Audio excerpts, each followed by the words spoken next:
Доброго вечера. В эфире Prime на телеканале АТР. Это время, когда мы обсуждаем наиболее интересные темы и приглашаем самых интересных гостей. Сегодня я рад приветствовать в нашей студии Алексея Арестовича. Привет. Привет. Тут я читал твою биографию. Я понял, что я впервые в истории вижу перед собой живого Гая Юлия. Вот, потому что тут Да. все. Это вот то, что тут выписано. Тут и кино, и вино, и домино. Там, и, Да, и да. психология, и В армии говорят война. еще хуже, но мы не будем цитировать. У меня ручка упала, да. Вот, значит, поэтому я не буду тебя никак представлять. В принципе, тебя достаточно знают с разных сторон. Поэтому перейдем сразу к делу. Вот, да, вот сейчас и трансляция в YouTube Да. пошла. Что я хочу спросить. Недавно просто наткнулся на твой пост фейсбучный. Мгм. Ты написал, что ты добился кое-чего в жизни, тебя забанил президент Украины. Это Мгм. правда? Ну, раньше я мог его отмечать, а теперь не отмечаю. У меня единственное объяснение, что он меня забанил. Я не знаю другого, как это по-другому объяснить. Так он же сказал вчера, что он вообще не заходит в Facebook, Да потому что там работы зверства. я думаю, что он делал исключение для меня персонально, а теперь и этого нет. Да. Но всего, чего я в жизни добился, это меня расфрендил и пресс-секретарь.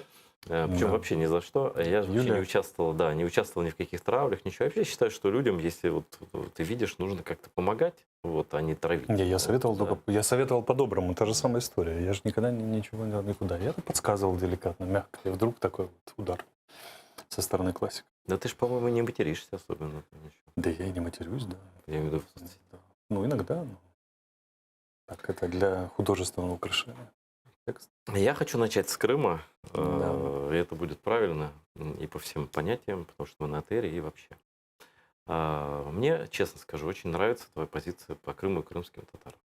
Я догадываюсь, что не все наши зрители, она смотрит весь Крым, Не все знают, да? ее слышали, да. Поэтому я бы хотел, чтобы ты сейчас рассказал не мне даже столько, а людям твое видение вообще Крыма, крымских татар, аннексии и то, чего нам сейчас сделать. Мое видение такое, что наличие, ну, как можно сказать, то, что крымско-татарский народ является составной частью украинского народа, это нация политическая, это огромное наше преимущество. Потому что базовый ресурс человечества — это разнообразие и наличие нации, которая отличается от нас во многом, но при этом желает с нами быть членами одного политического объединения и вместе строить историю дальнейшую. Это сильнейшее наше преимущество. Политическое, культурное. Вообще, чем социум более сложно устроен, тем он лучше развивается.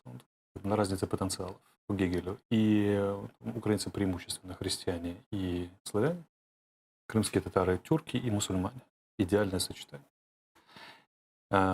Крымские татары для нас золотой мост к мировому уме исламской, а мы с ней явно не дорабатываем. Очень сильно. Значит, вот Да. все твои позиции по Крыму Да, я слышал, да. но вот с этим я хочу не то, что поспорить, просто чуть вот свое мнение высказать, а ты там воспринимай как хочешь. Да. Дело в том, что есть в мире две легенды таких распространенных. Это всемирный еврейский заговор и всемирная исламская солидарность. Вот, Не, я не сожалению, считаю, что да. есть солидарность. Я считаю, Или к что можно работать через крымских татар, начиная с Турции, где каждый 12-й крымский татарин, да, говорят. Из Ну, они же 70 миллионов турки 6-8. всё-таки, да. Ну, турки, конечно. Но тем не менее. На остальной исламский мир нас никогда не поддерживал. Дело не в поддержке, дело в работе через. Да, это если ее грамотно выстроить, это не значит, что мы пришли, попросили и сразу все исполнилось. Нет, но есть мост, через который можно строить. Ну, в принципе, да, как шанс, Да, как конечно, шанс. как да, шанс. Это как шанс. Это не как данность, которая вот тут лежит, Но есть а чем мы её не работать, пользуем. грубо говоря. Это Есть, все есть так куда цинично работать. рассуждать, Да, тут да. надо у нас же какие Украины шансы? Поэтому каждый шанс должен быть использован. А второе, я считаю, что единственная гарантия от того, чтобы сберечь Крым от захвата, это отдать его татарам. А ты помнишь, конечно, помнишь, тем более ты с армией связан, как в 2012 году, по-моему, даже чуть ли не в 2013 году, мне просто люди говорили, военные. Мгм. Доктрина была такая, Украины, ну и в головах у людей тоже это сидело, Мгм. что, значит, совместные учения были с русским флотом в Крыму По по отражению. ликвидации баз Аль-Каиды в горах Крыма, состоящей Аль-Каиды из крымских татар. Ну, при Януковиче всякое могло быть. Да, сценарий же навязывали россияне. Поэтому Но еще... Министр обороны гражданин России. Да, понятно. Но еще одна легенда, которая, мне кажется, еще Екатерина II ее внедрила в голову специально, чтобы выставить нас ненужными, там, лишними и так далее, что мы, значит, агенты Турции, Османской империи тогда, сейчас Турция. Это все повторяется уже это 2,5 века, да? Что мечта крымских татар – это обязательно присоединить Крым к Турции. Конечно, украинские националисты очень любят эту легенду повторять, не понимая, что они толкуют российские нарративы. Я недавно, знаешь, сидел с одним таким, представителем, скажем, человеком, который называет себя действительно националистом и считается так, да? Я всех не имею в виду, потому что у нас это не институализировано хорошо, не четко прописано, но были такие, да. И к национализму украинскому я отношусь хорошо, потому что это национализм защита. Это не национализм нападения, как Маркс говорил, разные вещи. Да? Защищающиеся нации и, значит, нации нападающие. Но один человек, который так вот себя относит, он мне в эфире сказал: Айдар, ну ведь это же ваша, давай честно уже скажи, это же ваша мечта присоединиться к Турции. Конечно. Я говорю, а ты откуда сам? Он говорит, я из Галичины, я львовянин. Я говорю, ну это же ваша мечта присоединиться к России. Он так посмотрел на меня. Польша, в смысле? Да, не к России. К России? Да. Я сказал, а зачем? Он сказал так вот. Я поймал вопрос, да, на противоходе. Я говорю, ну как, язык похожий. Ну, сколько там украинцев живет. Раствориться можно за одно поколение. Те же самые аргументы. Да. Но вот как-то не доходит. Вот только не объясняешь, потому что ты сказал про украинскую нацию и про крымский татар идеальный симбиоз вот в одном государстве, потому что мы друг друга не ассимилируем. Да. Мы друг друга не вытесняем, мы не боремся и не пытаемся рассказать, что мы старшие братья, младшие братья, там, сестры, там, по каким-то вещам, как нам брали русские. Тут, как это, парни-то они ничего, но у некоторой эстетическая недоразвитость, цитируя Леонида Быкова. Про кого? Про националистов. Очень узкие. И вот тех людей, кто повторяет вот эту историю, они просто не знают. Но это только сектор каких-то националистов, я не обобщаю. Не все, да. Вот те, кто, я же говорю, те, кто повторяет эту историю. И, кстати, они сходятся в этом с совками, которые повторяют историю Советского Союза. Они просто не знают динамику отношений между Османской империей и крымскими татарами. Она далеко не безоблачная, мягко говоря, была всегда. И система вассалитета была очень сложная, и далеко не каждый раз исполняли распоряжения султана крымские ханы, и по-своему себя вели. Я же даже не про историю, я про логику. Нет, так даже и логика та же самая, да. Неохота ж туда даваться, правильно, потому что ассимилируют моментально. А зачем? Тут же как это? В Украине это все преимущества по сравнению с Турцией. Турция идет же путем Ататюрка. Нация должна быть только одна, турецкая. Да. Все должно быть стерто. И здесь такого не будет никогда. Выгодно. Я понимаю, что крымские татары не идиоты, когда они принимали решение вот сложное такое, вот переезд из Узбекистана, вообще позиционировали в современном мире. Украина при всех ее многочисленнейших недостатках была лучшим решением для них. Но, слушай, мы приняли решение возвращаться на родину, которую мечтали два поколения вернуться. Да? И потом еще, знаешь, какая история? Я имею в виду не переход то же самое на российскую сторону, например. На сторону кого? Это как евреи на сторону нацистов должны перейти, да? Те, кто выселяли, да. На сторону не, как всегда, память у нас хорошо. И еще, ты наверняка знаешь, но просто для людей, которые не знают, все опросы были в Крыму. И голосование, вот весь период независимости, условной независимости, вассалитета под Россией, как я все это весь период до Майдана представляю, да? Все опросы, можно было не переводить перепись населения, можно было просто взять опросы по НАТО, по ЕС, и по голосованию за партии типа Руха национал-демократические, да, такие прозападные, жестко, даже частично националистические партии, да, за них кто там голосовал, вот ровно такой процент там жил на тот момент крымских татар. То есть мы сейчас сколько процентов? 46 за НАТО, за ЕС, там где-то вот так, да? Так вот у нас всегда было за 90. И тогда еще, когда об этом тут просто даже не модно было в целом в стране говорить, об этом говорили только самые продвинутые люди. А что вас заставляет быть такими умными и чувствительными? Не знаю, может, жизнь такая. История, да. История. Украинцы — люди с потерянной историей. Не помнят. Тот лубок, который выдается за украинскую историю, не выдерживает критики никакого, несостоятельного. Так это русская история, написанная про украинцев. Да, это русская история, написанная про украинцев. И то, что она подается на украинском языке, это же не значит, что она стала украинской от этого. Так от этого еще хуже. Да, от этого еще хуже. И вот этот лубок, жвачка, это жуется, передается и так далее, и так далее. А вот утерянное вот такое живое чутье. Феномен абсолютный, потому что, казалось бы, пережили Голодомор, самая пострадавшая нация в 20 веке считаются, да, там Тимоти Снайдером тем же и так далее. Но при этом утерянная память. Евреи помнят, что если они один раз ошибутся, повторится Холокост. Украинцы потеряли ту же самую треть, в которую вступали во Вторую мировую войну, и вот как будто ничему не научились абсолютно. Крымские татары помнят, что будет, если ошибиться крупно. Или позволить себе быть слабыми, или позволить неверно спозиционироваться. и так Ну, далее. скажем так, вот когда ты говоришь украинцы, да, ну, давай так, вот кого мы называем украинцами, в том смысле, я называю людей, которые считают, что они украинцы, ну, и гордятся этим, а не те, кто говорят, что... Люди с паспортом Украины. А, Вот это как это неправильное да, определение. да. Ну, как так, каждый люди с паспортом, тут сейчас за ОПЗЖ голосует 15% или сколько? 21. Ну, В сумме за пророссийские партии до 25. ну, Ну так я же делю на 4 проекта нашу реальность. Российский, советский, европеоптимистичный и националистичный. Вот это 4 проекта, живущие в головах украинцев. И самое главное, что несколько проектов может жить в одной и той же голове. И в зависимости от вопроса он то за это голосует, то за это. Одна субличность сюда, одна сюда, разрывает и тянет. Государство отказалось от идеологии, 15 статья Конституции, у нас нельзя навязывать никакой строй. Возникает вопрос, ну хорошо, а что тогда? Куда едем? Мы парализовали себя 15 статьей Конституции. С одной стороны, страшно демократичная, и там написано, что вот Украина не может себе ничего навязывать, с другой стороны, это ты вечно тени толкай. Если нет предпочтений, то все пути хороши. Подожди, но идеология, смотри, в Конституции уже есть ЕС и НАТО, это уже определенно, это же идеология все-таки, это идеология, да? Идеология независимого государства, которое, кстати, поддерживает, там 93% считают, что, там или сколько-то, что украинская независимость это ценность для них, это много. Есть же провозгласить, а есть дойти в ЕС и НАТО, это же очень разные вещи. Нет, тут, мне кажется, цель важнее, чем... Цель, конечно, да. важнее, но цена за вступление в НАТО – это война с Россией полномасштабная. Если мы готовы, то вперед. А кто готов?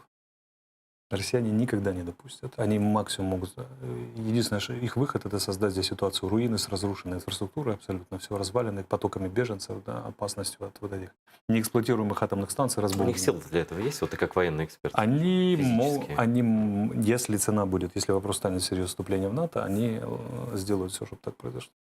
Ну, главное, чтобы к тому моменту, а он не завтра случится, Не завтра, от этой страны остались рожки. Да. Поскольку мы себя добиваем сами очень тщательно, то тут может два графика сойтись. Их готовность и наше добивание. В какой-то момент они могут схлопнуться. Это будет точка Q, которую надо... Но это плохой прогноз, а хороший. Хороший будем. Я не верю в прорывной сценарий в Украине. Я пессимист в этом отношении. Но думаю, что вот такое инерционно, с небольшим накоплением позитивных изменений, это лучше был бы для нас вариант. Небольшой. Но вопрос, как это проедание инфраструктуры и всего остального экономики будет ли оно медленнее, чем накопление позитивных изменений? Ну смотри, в любой стране любая и политическая ситуация, экономическая, исторические, там любые процессы, они нелинейные, да?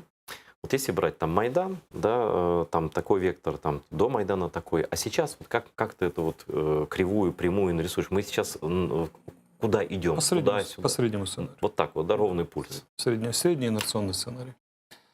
Зеленский обещал нам революционные изменения, ничего и близко нет, но он не стал. Я вот сегодня написал, что мы не знали год назад, будут они белыми или черными. Они просто серые оказались, грязные. Неудачно перемешанный белый и черный цвет. С одной стороны, у них бывшие регионалы, там Портнов лютует, с другой стороны, есть такой адекватный человек, как Резников, например. Который... Что у них во фракции? Да, у меня да. тут приходят люди из фракции «Слуга народа», абсолютно патриотичные люди, там Да, просто бандеровцы какие-то. Да, есть и такое, безусловно, но вот мы едем срединным таким путем. Но это потому что потому что Зеленский заложник своего обещания мира, благоденствия, учтения всех интересов. Он избегает всех вопросов, конфликтных, которые могут вызвать серьезные. Вот по Бандере, например, был вопрос, да, в этом интервью «Украинской правды», да. И я, знаешь, грешно делать, я-то понимаю, что он иначе не мог ответить. Вот его можно за это ругать, но как бы это перестать быть собой. Как он мог ответить? Честно ответил, да. Он честно не ответил. связано, но честно. Да? Криворужский ватник, мягкий такой. Все же понятно по психотипу. Что ты его так обзываешь? Зачем? Почему я обзываю? Это ярлык какой-то. Как ярлык? Он по психотипу. Ярлык, это если бы я сказал, и таким останется. Я просто в России прожил какое-то время, я видел ватников, поверь мне. Это такое. У нас же особое, у нас же мягкая вата, у нас мягковатная страна. У нас вообще страна мягкая, между прочим, мягкая, по характеру мягковатная. Если бы я сказал, что он такой никогда не изменится, вот это был бы ярлык. То есть шанс оставляешь? Шанс, конечно, оставляю. Но... Кем он может стать, Зеленский, в итоге политической эволюции? Может стать, например, может крупно обидеться и начать делать решительные шаги в любом направлении. Да я его обзываю ватником, он возьмет, обидится и начнет решительно действовать. Против себя, может быть такое. Это не важно, против меня или в стране, не важно. Главное, чтобы он начал действовать. Проблема в том, что я люблю цитировать здесь Апокалипсис. Вы не мягкие, ты не горячий, не холодный, ты теплый. Господь таких не любит. Он теплый. Теплая, мягкая вата. И проблема в том, что президент воюющей страны, который проходит библейский разлом своей истории, да, транзитная страна в транзитный период своей истории, у тебя куча головника, надо уже начинать принимать решения, а не кашу развязывать. У меня ощущение, что решение принимает его круг, и ему формируют. Слушай, там круг какой? Вот какой из кругов? Там есть, там есть Кулеба, например, там есть Ермак, да, там есть все военные. Сочетание там, и во взаимодействии, что называется. На него влияет пророссийская фракция прямо от Кремля, который условный Ермак возглавляет. Я не говорю, что Ермак уверен, как персона, условный Ермак. Фракция, ты имеешь в виду Верховный Рад, ты имеешь в виду фракция Нет, фракция окружения? Фракция окружения. Сегмент. Сегмент такой, да. Есть фракция от беглецов. Портнов и компания, вот бывший Янукович, сбежавший. Ну, какие-то вообще прибитые. Я вот послушаю, что пишет этот человек. Они могут только его, знаешь, только под подножку подставить своими этими идеями. Так они и хотят ему подставить подножку, безусловно. Да. Они его готовят на заклание, как барашку. Есть там, например, молодые пронатовские, проесовские, проевропейские, там обученные в американских университетах, комсомольцы их называют, Брюсселя, такие вот. Есть там, например, группа, близкая к американскому посольству, на него влияет. Есть группа там реальных идеалистов, реформаторов, которые честно хотят изменить революционный прорыв. И весь этот конгломерат формирует ему сознание. Так, по идее, там драки должны быть постоянно. Драки, я ничего об этом не слышал. Ну, как драки? Куда делся Богдан? Слушай, Богдан, мне кажется, это что-то личное. Непоколебимый. Потому что Богдан — это первый человек, который поверил в звезду Зеленского политически. Первый. Но такие всегда отпадают. Это было сначала. Я так и понял, по принципу ракетоносителя. Ну, конечно. Ну, это всегда. Ну, кто был рядом с самого начала, тот по всем пунктам должен уйти. Еще в мягкой форме он ушел, как бы. Ну, в мягкой форме, да. И мы знаем закон железный, как это, прихода к власти, что первые должны пострадать те, кто тебя привел к власти. Иначе это не политика. Но Зеленский не может сделать главное. Он не может создать альтернативный источник информирования. То есть тут же волевые усилия нужны. Как для когда мыслишь, в мышлении же рационально. То есть источник, то есть смотри, ты говоришь, сегментов много, но источник один. То есть один сегмент более сегмент, чем источники другие. Разные. Почему? Очень разные. Америка, Европа, Штаты. Тогда по твоей логике есть альтернативные источники информации. Нет, должен быть источник альтернативной информации. Не. Как это? Он не может, тут же момент какой. Мышление — это в первую очередь волевой процесс, а потом рациональный. Чтобы рацию включить, надо освободить площадку для мышления. Сделать так, чтобы на тебя никто не воздействовал. Они просчитали его две главные черты. Он не любит конфликтовать. Для него это тяжелое, у него возбуждение доминирует над торможением, как психическая функция. И он очень быстро разматывается. И очень медленно собирается, очень тяжело. Слушай, договори, я тебя как психолога спрошу. Да, и второе, это то, что он человек мира, грубо говоря. И второе, то, что он очень падки на лесть. На лесть все падки. Да. У нас политиков не падки на лесть, я не знаю просто. Да, но особенно. Он падки даже не на лесть, а он поглаживание. Я бы сказал. Петр Алексеевич не был падки на лесть. Петр Алексеевич может быть и хуже, чем Зеленский был, но у него были другие качества. У него бэкграунд был другой. Да, бэкграунд. Да. Он миллиардер, признан член Европейской национальной партии, то есть опыт совсем другой в политике. 20 лет он начинал министром иностранных дел, но все-таки это... Ну, конечно. И вот получается, что он не может создать себе площадку, на которой он может остаться один на один и спокойно подумать, трезво, и разыграть свое окружение, например. Он непрерывно под давлением находится, непрерывно. Ему надо создать ситуацию, когда он остается один на один и может подумать. Тогда твое мнение, вот зачем успешный человек? Успешный человек всегда в своем чем-то, да? Не, кроме тебя. Тут у тебя во всех профессиях. Да. Но, в принципе, он же очень успешный человек. Да? Зачем ему это все, вот эта галера там... А зачем Порошенко было это все? Нет, ему я понимаю. Но я вот, например, не верю, что Зеленский пришел лоббировать интересы бизнес-групп каких-то. Нет, конечно, нет. Да, это другая история. У Зеленского есть идея о том, что надо сделать прорыв в Украине. И он может быть автором этого прорыва. В чем прорыв-то? Вот я так инновационный сценарий. Все поменяли. Народовластие, олигархов укоротили, промышленность подняли, все примирились, да, никто больше не воюет. И вообще город-сад такой цветущий. Он романтик в этом смысле. Другое дело, что он этого не делает просто. Слушай, то, что перечислил, там нереально. Технически из этого сделать невозможно технически. Да, он технически не способен, но он этого даже не он не способен, невозможно просто некоторые вещи, мир там с Россией. Он этого не понимает. У него есть искаженная картина мира, которую он позволяет себе создавать, и он действительно искренне считает, например, что вот есть партия войны, которая затеяла это все, наживается с вами. До сих пор ты думаешь? Да, я думаю, что да. А Путин ему еще не объяснил, что он глава этой партии? Он дозреет к ноябрю, мне кажется. Ты думаешь, что? Еще к ноябрю? Это же будет как это год, как он дал, год, который он дал себе для того, чтобы посмотреть Путину в глаза. М. После первой нормандской встречи. Он 18 ноября или когда они встречались в Париже, вот у него будет год А прошел. помнишь, кто автор фразы Да. «Я посмотрел Путину в глаза, увидел душу»? Да, да. Джордж Буш-младший. Да. Да, Все где он любители посмотреть. посмотреть в глаза. Да. Да. И Джордж Буш-младший оказался последним военным президентом США, сослужившим, Да. и последним вменяемым, потому что после этого были Обама и Трамп. Да, я как психологу тебе хочу Да. спросить, даже лекции читаешь по психологии. Да. Вообще я не люблю психологов, Я особенно терпеть психологинь. их, я терпеть их не могу, поэтому я не Да. психолог, я человек, который увлекается психологией. Вот так. Отмазался. Ну Да. ладно, хорошо. Да. Но вопрос такой. Я, когда была еще первая большая вот эта пресс-марафон Зеленского, когда он совершенно искренне пахал на ответы, я не буду их оценивать, да. И вот сейчас пресс-конференция была, но первая вообще была, на мой взгляд, и вот это интервью «Украинской правды». Мое личное мнение, что он, я тогда еще написал, когда первое это все было, это большая ошибка раскрывать себя как личность полностью, потому что в ФСБ сидят люди, которые считывают твою личность. Они составляют просто график слабых мест. Например, да, там, да, вот ты за этого боишься, за это ты переживаешь, здесь тебе ты расстраиваешься от этого и так далее. По-моему, вот в интервью УП Владимир Зеленский сказал, что он очень боится за свою семью, так? За семью. За семью, да. Ну, слушай, по-человечески это правильно, но говорить таких вещей нельзя, потому что противник смотрит, ага, он может как-то давить. Ну, грубо говоря, кто-то может пугать, допустим, что Путин там охотится на твою семью. Ну, условно. Это же слабое место. То есть ты, как психологически, это моя версия, скажи, если я не прав. Ты гость, Всё ты говоришь, правильно, да? Айдар, Ты становишься уязвимым. И всё. Он несостоятелен профессионально в этом отношении. Он не понимает, что такое национальная безопасность, и что он как лицо, глава государства, имеющий 4 или 3 статьи Конституции, я не помню точно, то есть непередаваемых обязанностей, обязанностей, которые никому невозможно передать. Только президент их может выполнять. Он является стержнем этой национальной безопасности. Значит, все угрозы национальной безопасности касаются лично его и его семьи. Он вот этого понять не может. Что не пострадает некая Украина, а он убежит там в Соединенные Штаты или на Каймановые острова. Он главная мишень, чтобы пострадала национальная безопасность Украины, надо бить в Зеленского, президента. И он выдает все свои слабости, вот эти, потому что артист, порыв.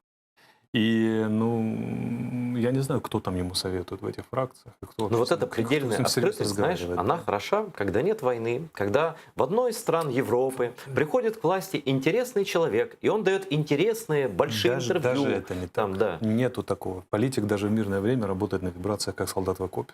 Но он хочет быть искренним. Да, Мне кажется, и хочет искренность быть. вот в Это этом случае. профнепригодность. Понимаешь, вот когда у нас в Главном управлении разведки, в котором я там было дело служил, придумал Где ты не служил? генерал Полий, да, придумал такой вот слоган. Он придумал «Державность, порядность, профессионализм». А я прихожу к командованию и говорю, что это же противоречивый слоган. Ну какая порядочность у разведчиков? Тогда профессионализм надо исключить. Как бы, да. Не может быть профессионализма, если ты порядочный разведчик. Вы сказали, что это порядочно по отношению к себе. К врагам можно. Так вот президент, да, он как бы и профессиональный политик с абсолютно мирной европейской державы, самой мирной, типа Исландии, не может позволить себе быть открытым, искренним человеком, исполняя президентские обязанности. Пример: 3 войны Исландии с Британией за рыбу, рыбные войны.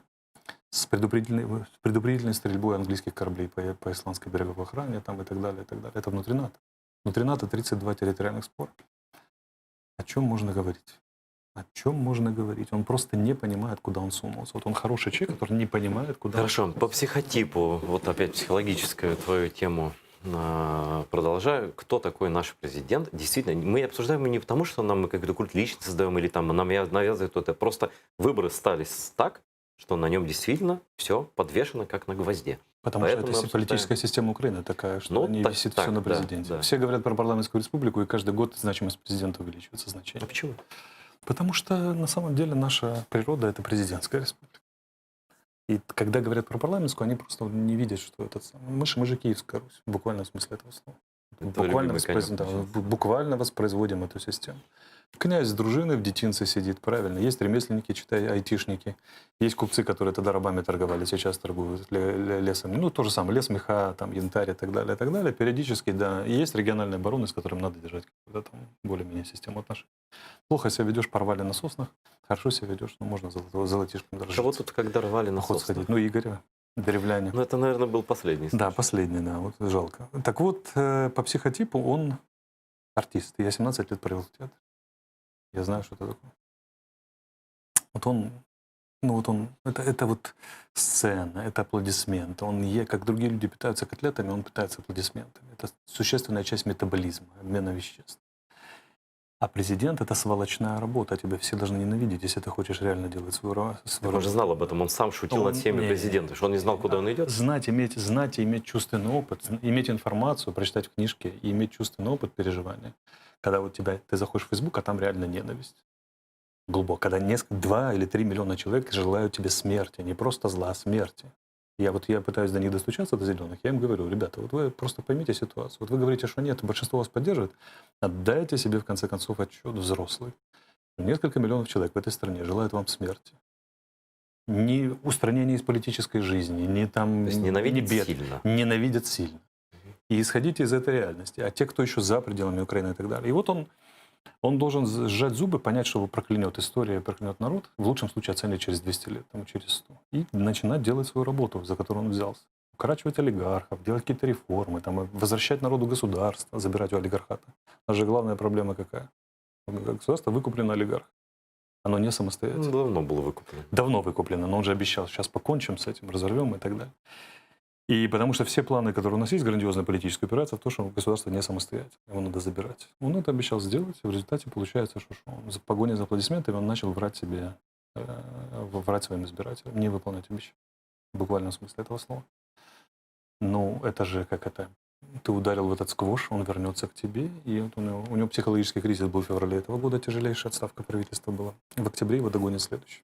Когда он проиграет местные выборы, там год с Россией дойдет и так далее, если еще ничего военного за это время. Почему ты будь уверен, что проиграешь, хотя проиграет местные выборы, хотя вот в Киеве были когда выборы, они сами не ожидали такого результата, что просто под имя Зеленского на местных выборах выиграли люди, которые сами бы эти выборы не выиграли. А в Харькове проиграли, когда депутат новый въезд шел, депутат, что представитель от Зеленых, они в ТГК, в этих УТР же они проиграли выборы, там в Одессе было там несколько до выборов и так далее. И прочее. Вообще никто не пришел. Какие-то жалкие проценты. То же самое будет здесь. Письмо 23 мэров, позиция Филатова, позиция Садового. Там вся эта история, они в жесточайшей оппозиции. А на местах всегда выиграют региональные. Но они хотят договора, я правильно понимаю? Они хотят договориться с ними, конечно. Но нету реальной структуры партийной. Тут же важно, чтобы была реальная партийная структура. Ее нет. Но она сейчас Фейковая создается. партия. Да, куда? Уже осталось-то 3 месяца. Ой, слушай, у нас сама партия была создана за 1 месяц. Уже не пройдет эта история, все. 1 раз это прошло, 2. Всё, уже не пройдет. 1 раз президента, 2 раз партия. Я думаю, что их ждет глубокое разочарование на этих выборах. Плюс догонят последствия вот этой вот карантина безумного.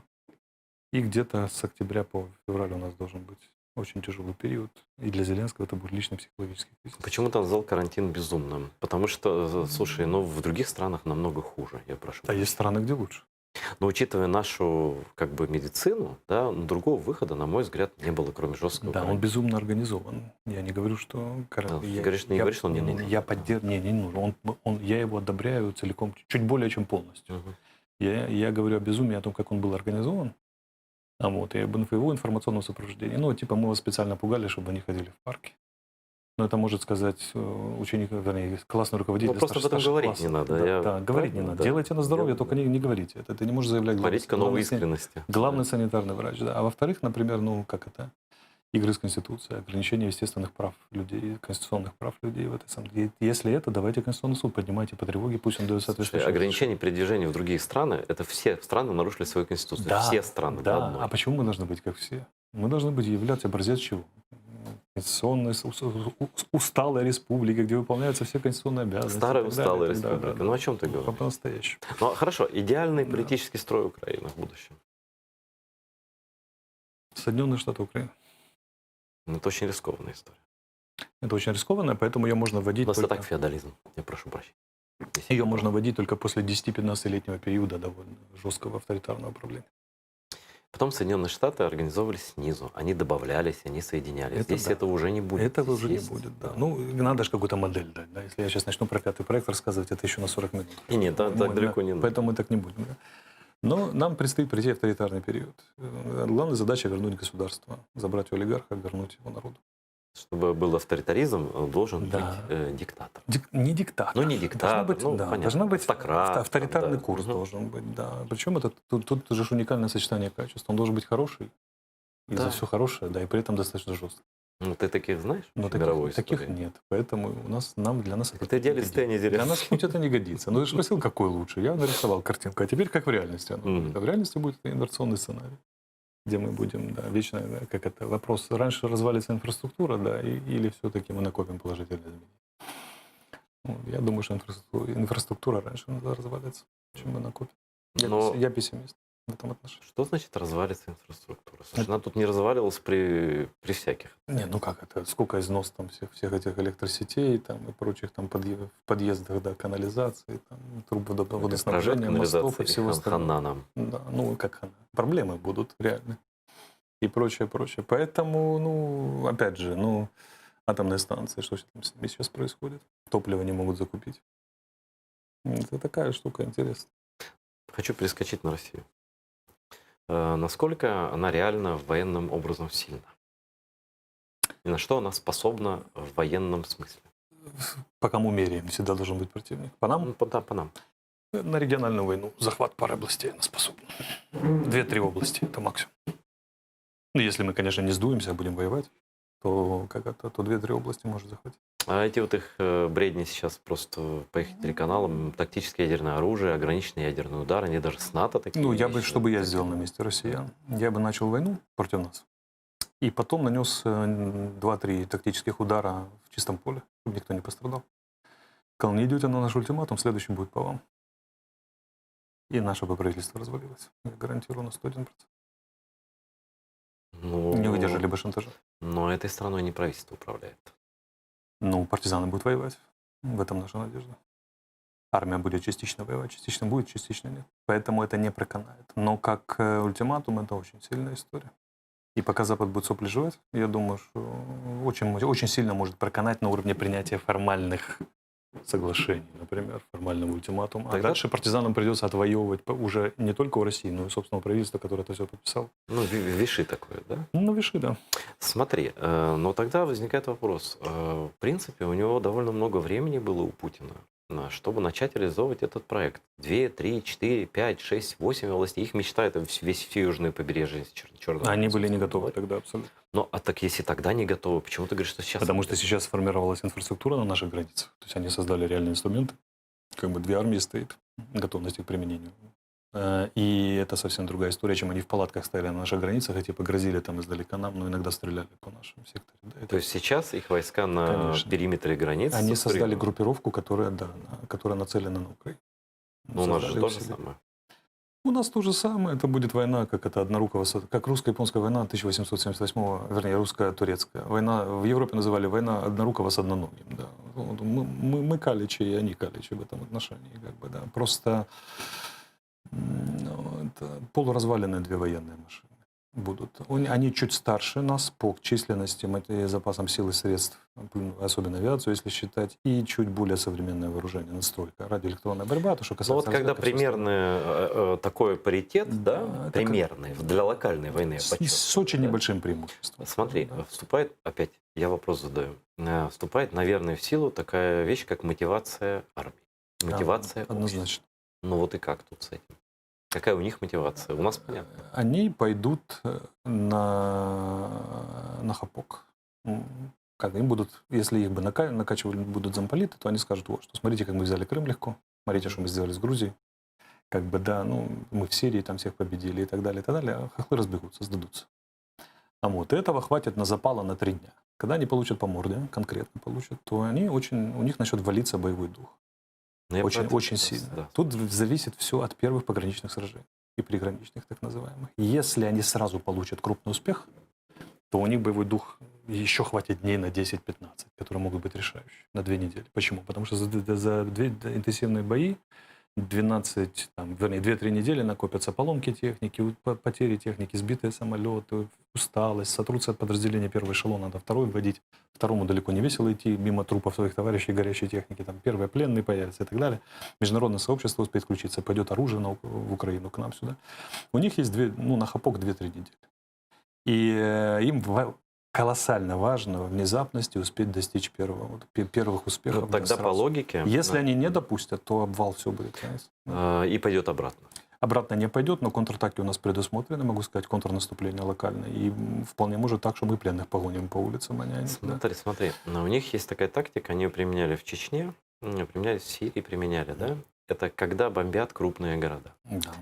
Уничтожают именно, создают панику в местах массового скопления людей. Да, начинают люди разбегаться и так далее. У них в планах, как ты думаешь, доктрина, что удары по Киеву, что как? Смотря что они будут делать. С моей точки зрения, ну, как бы это ни банально звучало, им надо брать новокаховские шлюзы и Запорожскую АЭС. Она питает электричеством Крым, питала.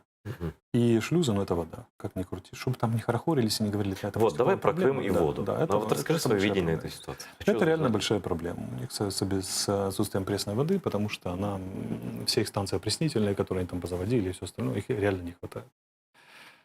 И деградация там, сельскохозяйственных земель, но это бы они еще переварили, превратив Крым в военную базу. Но там реально страдает население. Там веерные отключения воды пошли и так далее. Нет, мы разговаривали с зампредом Меджлиса пока Ничего нет там? Да, пока еще нет. По этому самому. На население им давно наплевать.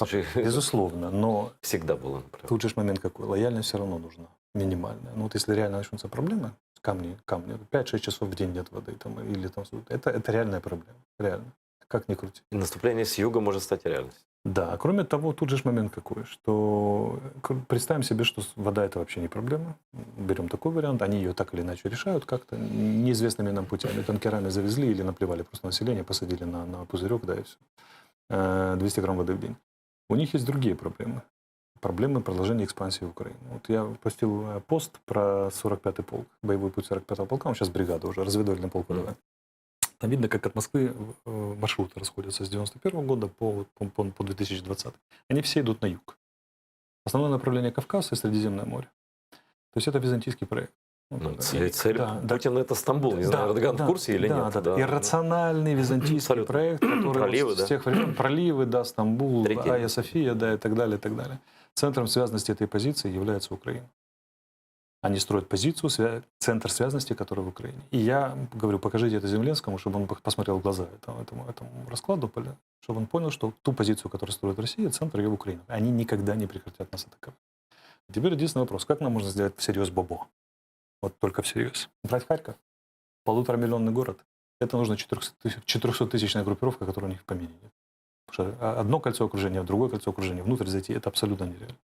Отсечение сделать и так далее, и так далее. Единственное, где у них есть шанс, это с юга, потому что в Крыму создана мощнейшая военная группировка, мощнейшая. И против нее что нет адекватных сил? Против нее очень трудно, потому что там негде прятаться.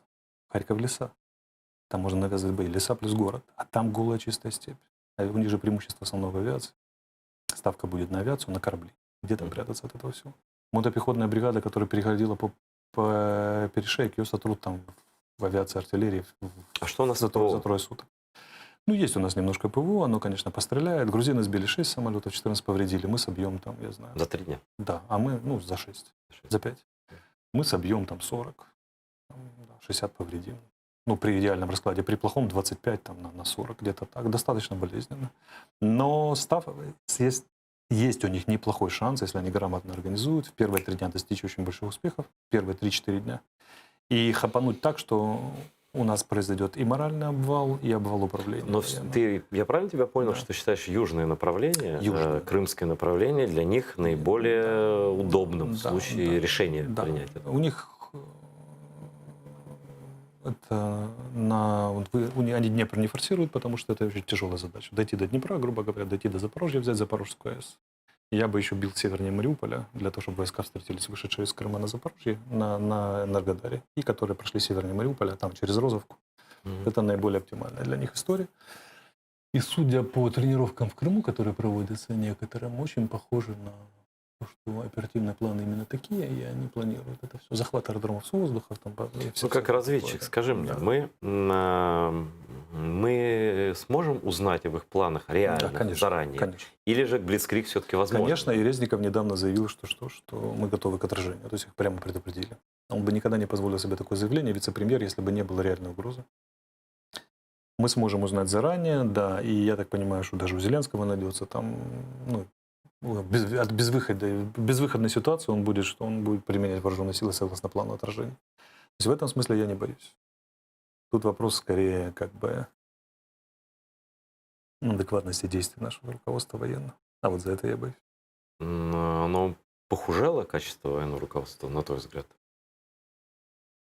Вот мне тоже ветераны говорят, которые воевали сейчас в армии. Да. А с чем связано? Ну, так персонали. Как это? Последний бой Хомчака где был? В Иловайске? А вот назначение Кондратюка. Внешняя разведка. Ну, как прокомментировать? Да.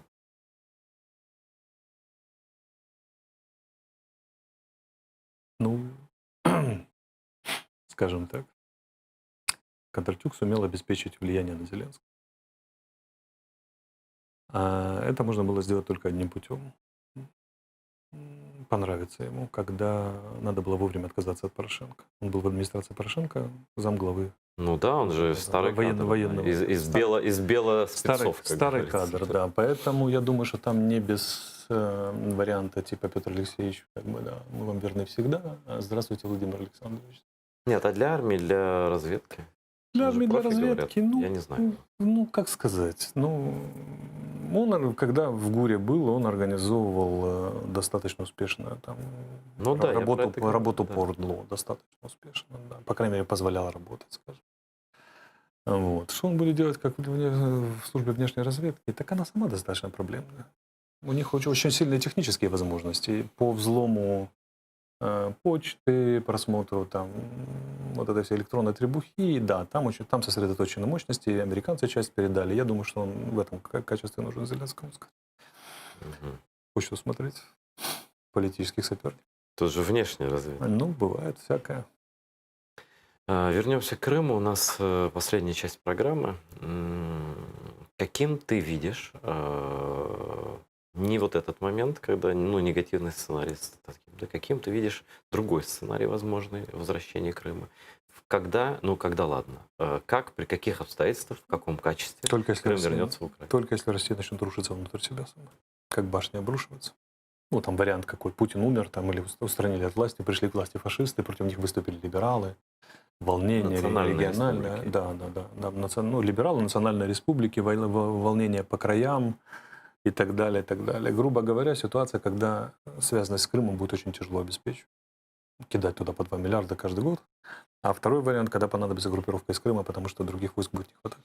Но обязательно условие, чтобы не было Путина, потому что для него Крым это как бы яйцо Кощея. Кризис, тяжелый внутриполитический кризис в России, скажем так. Но Путин желательно, конечно, убрать. Другое дело, что после Путина могут прийти еще более невменяемые люди. Но все равно борьба за власть обострится, потому что либеральное крыло в России тоже очень мощное. Мощное, реально. Либеральное крыло? Да, конечно. Я что-то их там не очень замечал. Они же парни непростые. Да. Они как бы, вроде как их нет, но это же не оппозиционеры. Это такие товарищи, как Греф, глава Сбербанка, например. Часть олигархов, которые ориентированы на нормальные отношения с Западом. Нет, такие люди, безусловно, есть. Но сил у них никаких нет. Ну, тут же все...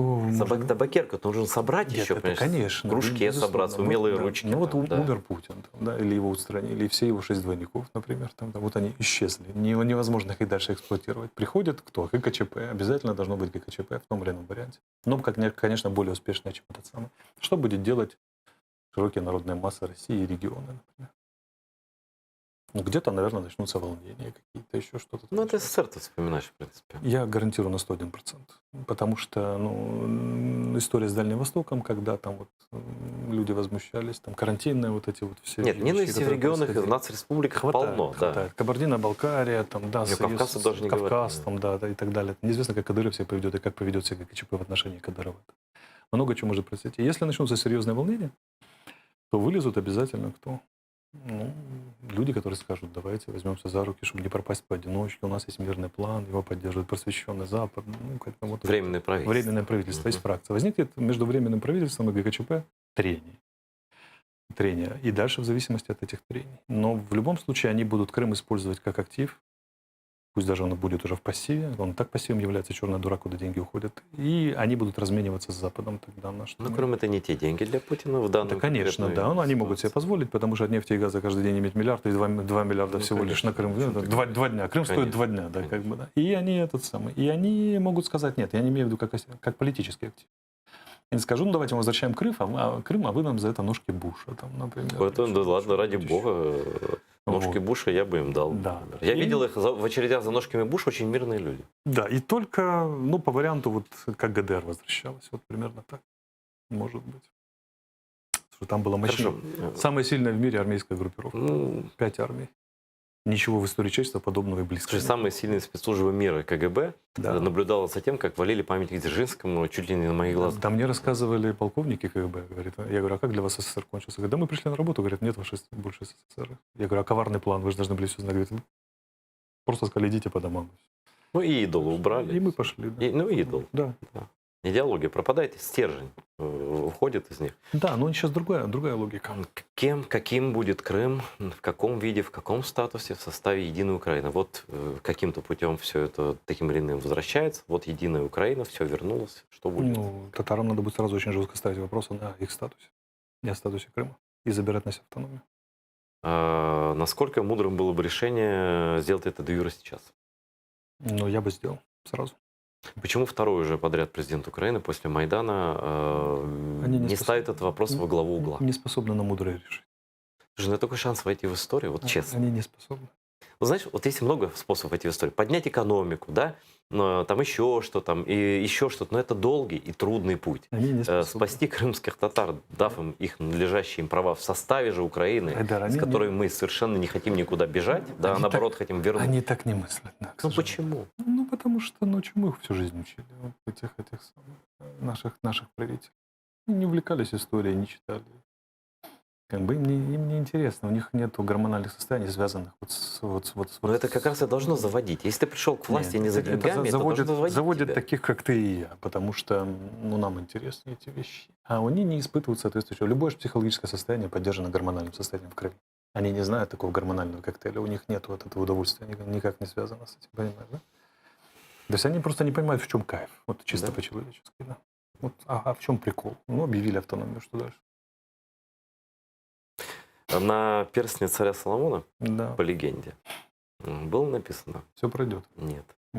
Не? Или я что-то путаю? Ты в этом плане, наверное, более подкованный. Кто спас одного человека, спас весь мир. Ну, это цитата из... Да, Цитата. да, Но неважно, из перстень, все такое, да? Вот. Здесь есть шанс спасти целый народ, который 250 лет уничтожали, изгоняли Гораздо- всеми гораздо видами. больше шанс еще. Кроме спасения народа, Крым — это узел противоречий. Они же все живые. У нас же всерьез никто не понимает, что такое Украина и вообще юг Украины. Потемкин делал евгенические эксперименты. Он создал там субэтнос.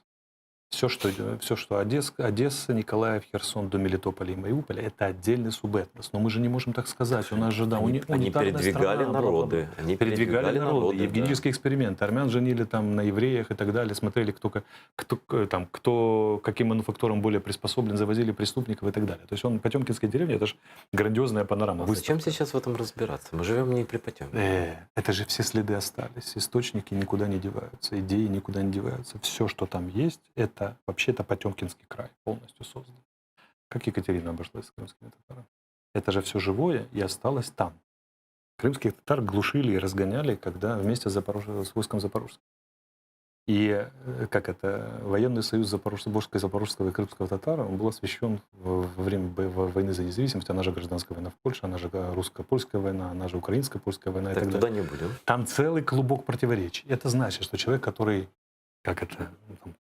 на гвозде золотом завязана целая куча нитей, которая идет в очень разные страны и в очень разные смыслы. Вот ты делаешь ход мощный, крымско-татарская автономия сейчас, и приходят в движение все эти вещи. Конечно, это поменяет картину да. совершенно То есть войны с Россией. Круги истории, которые ты способен, которым ты Это и способен ментальная управлять, война, она гораздо Да. серьезнее. они, да, Что? расходятся в глубину веков, они расходятся по пространству, по современному международному. Вот это Ну, знаешь, как Севгиль Мусаева сказал, вот я Да. всю жизнь был благодарен и за многое, но за эту цитату в том числе. Все началось с Крыма, все закончится Крымом. Да.